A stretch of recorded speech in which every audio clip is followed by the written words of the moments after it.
So when I start adding tone, I tend to start with quite a dark area. Though actually here I remember that I haven't marked out as much of the detail as I would normally do on my line drawing. So I went back in and added in some highlights. If you miss out highlights, so if you look back at your source picture that you're working from and you realise, oh, blooming heck, should have put a highlight in there, then you can always use a rubber to go back in with one. And then when I get to the pupil, I start, the iris, I start working outwards from the pupil, and that's just to replicate kind of the muscles in your eye, because that's what the iris is. It's muscles that contract in, oh my goodness, what's the other word? Can't remember. But so it's really good to get the lines going in the direction that they are on the drawing. The other thing that I just make sure that I try and do nice and early on is get a nice dark tone on, so that I get used to just pressing on hard in the dark areas. Sorry about the shaky camera work, I keep headbutting in the camera by accident. I also think it's really important to keep looking at the picture, so you can see my reflection keep looking up and looking across at what I'm supposed to be drawing. I was actually using a computer. And the other thing that I do that not everyone does, so obviously just draw in the way that you want to, but I tend to because I think I'm more of a painter, I like to get one layer of colour or tone down quite quickly and then add more details as I go along. So I tend to skip around the drawing a little bit. So I go from doing, the iris to doing the eyeball to doing the skull to doing whatever. And that's just mainly because I like to get colour on and then kind of adjust it later. Also don't forget to sharpen your pencil. I did quite a lot of this and then realised that my pencil was really, really blunt.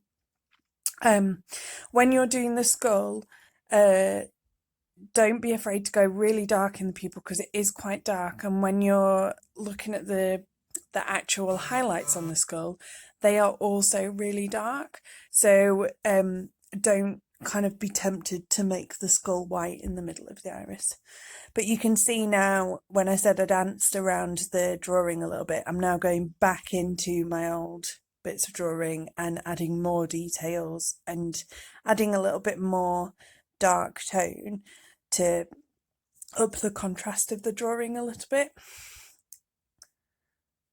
And don't forget as well that what is traditionally white in the eye, so the actual eyeball, is still a ball and will have some tone on it, so it's like a sphere.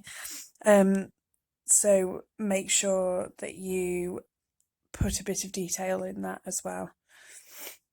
Because once you've got more tone in the eyeball, you can see that it starts to look a little bit more 3D.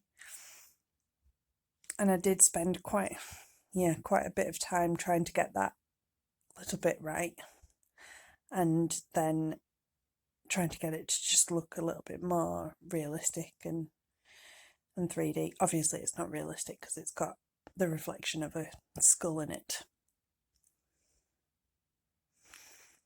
The other thing is I tend to focus on the eye, the actual eye, before I then go and put in the eyelid, and the kind of eyelid crease. But I do think if you can manage it, then the eyelid creases make a huge difference in the kind of area around the eye, because it just gives it a bit more context within the piece of paper. So within the drawing, it gives it a bit more context and it makes it look much more realistic if you've got the kind of eyelid and stuff in there as well.